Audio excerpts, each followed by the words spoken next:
Ja. Okay. Hallo almal. So, okay. What a day. Ek het 'n bietjie terugvoer. Kyk, sit. Okay. So, ons sit met 'n groot, kom ons sê so, social media hybelaai. Ek het vir julle gisterand gesê dat daar is iets soos 'n propaganda en 'n propaganda masjien. En ek moet eerlikwaar sê, ek het die video gisterand gemaak en dis amazing om te sien hoe vinnig dit gebeur het, want dit is basically aan die gang op die oomblik. So, daar is 'n media spin masjien aan die gang, propaganda, en vandag op Twitter was dit bietjie chaos, want arme Twitterbaas het onder dit deurgehardloop deur Media 24. Nou Media 24 is renowned vir sensasie. Hulle was baie besig met Waterkloof se hoof ook, met baie goeders wat hulle te sê gehad het, wat toe vals was. So ja, hulle spring nogal vinnig op iets. Bygesê ook, Twitterbaas was baie kontroversieel, maar hy was 'n voorrunner vir al die plaasmoorde en al daai goeders, maar hy is ongelukkig nie 'n boer nie, en hulle het hom probeer beswadder daaromtrent dat hy nie 'n boer is nie, en wel 'n gastehuis ran in, of sy ouers gastehuis, of ek weet nie wat is dit nie, in Gordons Bay. So, dit het nou groot aanspraak gemaak. Hy het baie populêr geword oor Elon Musk, en van sy goed gelike het of gepost het of gekommunikeer het met hom of wat ook al, en hy het 'n moerse social following van daai punt af gekry. So ek dink social media 24 probeer alles wat hy sê discredit, so ek dink daar gaan dalk nog goeders uitkom, ek weet nie, but they going hard and heavy. Ons moet ook net besef dat hierdie mense word baie konstruktief gebruik, gewoonlik deur instansies of enigiets soos dit, en dit beteken dat hulle word strategies geplaas in plekke om social media goeders te behartig. Mens kry elke van die ANC regdeur tot die EFF tot AfriForum, hulle almal het 'n social media controller, manager, runner, what's being put out there. So, okay, so dit is die propaganda machine. Meestal van hierdie propaganda machine gaan alles discredit van die boer en wat ons voorstaan, en dit gebeur nou al bitter baie lank. Dit is nou oor die 30 jaar waar ons bitterlik sleg gemaak word, en wie ons is, hoe ons optree. So weet net in die volgende paar weke wat gaan gebeur is, of jy gaan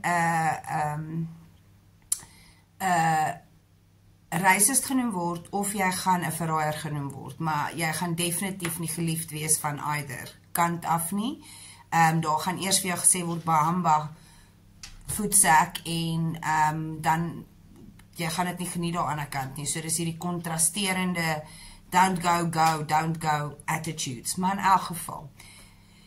Dit was nou Twitter, en dan die volgende ene was Reuters interview van gister nou weer. So ek het nou met die paar mense gaan praat wat ek mee te doen het, en met die paar boere, en weer eens, nie een van hulle gaan nie, of is nou die wat nou al gaan nie, en dan ook, dit is mense wat ek sou sê, as daar 'n lyn sou wees, en waar hulle in die lyn moes staan, sou hulle dalk moes op die eerste bootjie sou wees.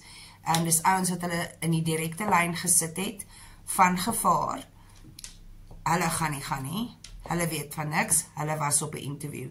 Die tweede is 'n boer, en hulle het al gaan op visas gegaan, hulle ken 'n boer daar, wat hulle sou sponsor, en dit beteken dat hulle sal nie gesorg word in Amerika, deur die Amerikaners nie, so die US aid sou nie so half applicable wees vir hulle nie, en omdat hulle al voorheen gegaan het, al hulle biometrics is daar, al die info wat hulle nodig het is daar, hulle ken die vorms en vullery en al daai goeders, so hulle het al daai goeders gedoen, en hulle het nie gegaan nie. So, persoonlik dink ek, hierdie is een moerse nonsens storie, dit is fabricated, dit is opgemaak, en of dit die media is, wat ook sulke goeders doen, om 'n klip in die water te gooi, to cause waves, to shake it up, om te sien wat float, hulle doen sulke goed. So, hulle doen sulke goed, en dan ook mense wat sensasie wil veroorsaak, doen ook sulke goeders, want dan gebruik hulle fear, die onsekerheid van die situasie, en dit is hoe hulle 'n groter following kry. So ek wil net hê julle moet besef hoe ons gemanipuleer kan word. Dan ook die boere, ek het nou met julle daar gepraat, die boere is die mense wat op my boeke is, weer eens, met hulle almal gechit-chat, niemand weet van niks nie. Hulle op die einde van die dag was baie omkant gevang deur hierdie interview, of nie deur die interview nie, deur die nommers wat uitgekom het, super onseker, het niks teruggehoor nie, is ons afgekeer, al daai goeders, en ek moet ook eerlikwaar sê, as jy vir die interview gegaan het, en jy is nie goedgekeer nie, sal hulle dadelik vir jou laat weet. Dit is nie net soos, jy het nie die interview gemaak nie, en jy gaan maar nou moet wonder daaroor nie, dit sal nie die geval wees nie. Daar is nadele aan al die media, en die propaganda, wat nou so aangaan, julle gaan asseblief, haar op julle tande moet hê, beteken ek, en ek is baie ernstig hieroor, moenie reageer nie, moenie oorreageer nie, moenie reageer, just don't jump for anything at this point. Mense wil dit gebruik in hulle voordeel, en mense moet kind of wonder hoekom, want ek weet daar is 'n klomp influencers wat dit gaan gebruik om alles aan te vlam, en onthou net, hoe meer followers jy kry, hoe meer kan jy monetize, what. Ok, en dan, my opinie oor die Twitterbaas en al die goed wat hy kwyt geraak het, is ek is nie 'n voorstander of agterstander vir enige iets nie, wat wel bekommerend is as hulle hard op hom af gaan kom, spesifiek oor hy 'n alias gebruik het. Dit is die probleem van Twitter, en ek dink enige social media space, is omdat mense dit nie onder hulle eie gesigte doen nie, is hulle geneigd om baie meer aggressief op te tree in wat hulle te sê het, en hoe hulle te kere sal gaan, en alles, want dit is anonymous, hulle te alias, en dit maak het baie moeilik, want jy kan dit nie eintlik pinpoint nie, die feit dat die media actually om gaan search het, moes seker, ek weet nie, hulle moes seker 'n hele paar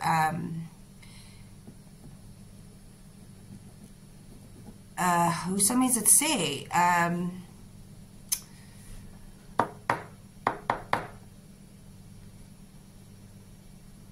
rooi tape gespring het, en ek weet nie of dit legal was volgens Twitter nie, ek weet nie of jy mag actually gaan, ek weet nie, ek het toch nie eens daar gaan kyk nie, maar my gesig is daar, my naam is daar, al die goed is daar, so alles wat ek sê is gewoonlik because I say it, en nie want nie dit aangepas nie, of ek die goed pas sal ek aanpas, maar ek hou nie daarvan deel van die groepies te wees nie, ek hou nie daarvan om ingetag te word nie, ek sal my eie stem gebruik vir my eie opinie en my eie denke, so ek kan weer weg van dit af, ek is ook nie deel van die male mele om die sensasie te create en te skep en te mal maak scenario's nie. Nee, ok, so dit is al wat ek wil sê van die media en weet net, dit is nie lekker nie, want dit gaan nou opvlam en dit gaan dalk moontlik erger raak in hierdie volgende paar weke wat kom. Wanneer die media so optree, moet julle weet dat hulle voel ook, daar is 'n tydsverloop, en in daai tydsverloop moet hulle die media se persepsie begin set up in so 'n manier, dat daar ons gebeswadder word, en ons gaan gesien word op 'n sekere be seen in a certain way. So, die feit dat hulle nou al begin met dit, sê vir my, ok, dat daar is 'n aanloop van tyd, dit is 'n slegte ding, en dit is 'n goeie ding, want die wiele is besig om te beweeg. So, ek wil net vir julle sê, wheels are turning and turning, en as hulle so aangaan, gaan hulle moontlik die wiel vinniger laat beweeg. Ek wil net vir julle pleit en vra, don't fall for it, moenie dit aanvlam nie, moenie deel raak daarvan nie, jy's 'n Suid-Afrikaner, jy's 'n Afrikaner, en wees respectful, ons is nie racist nie, ons is nie enige iets behalwe 'n settler op hierdie stadium nie, en as ek kan kies wat se geskiedenis gaan ek repeat, is dit nie die volgende laaste 30 jaar se geskiedenis nie, en dit sal die loop van die vorige settlers wees wat getravel het en gesettle het in 'n ander land. Dis wat ek sal doen. Dis die roete wat ek kies vir my lewe en die keuse wat ek vir my maak. Ek sal nie daai op julle afdwing nie, en ek sal dit ook nie, ek weet nie om te sê nie, aanhurts nie, maar, ja. Ja.